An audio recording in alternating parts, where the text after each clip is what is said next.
News kutoka Voi, mimi ni Hezron Kimari.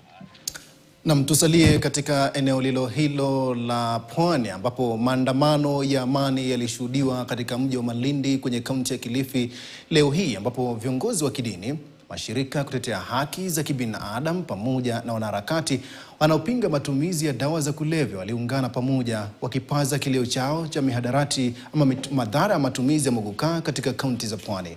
Makundi hayo yameunga mkono magavana wa kaunti za Pwani wanaopinga matumizi ya mogoka katika eneo hilo.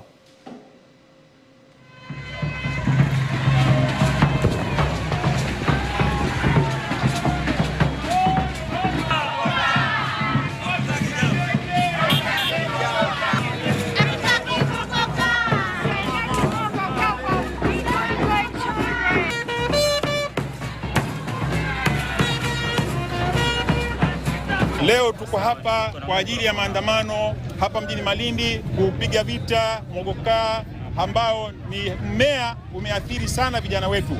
Leo tuko hapa kwa ajili ya jambo hili.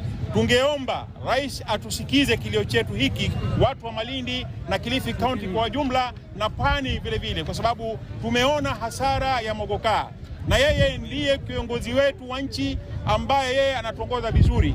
Yeye ni kiongozi ambaye ni anaogopa Mungu. Wakati aliingia Ikulu alisafisha Ikulu kwamba hataki baa, hataki ulevi katika Ikulu.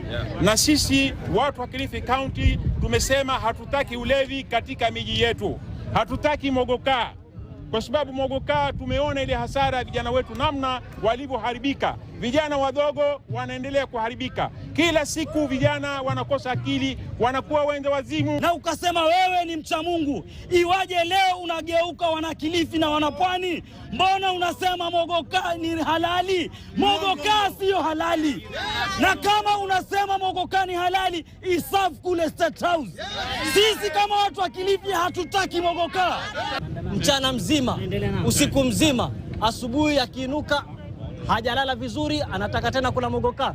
Ana time gani ya kufanya kazi mkijana huyo? Anapopata 20 badala ya kufikiria tumbo lake, anafikiria kwenda kwa mogoka. Hivi kesho niulize, hawa kina magavana ni wazee wakienda nyumbani, watarajia nani awe kiongozi wa kesho? Wanafunzi wengi hawajaripoti shuleni katika eneo bunge la Kilome kwenye kaunti ya Makueni tangu shule zilipofunguliwa.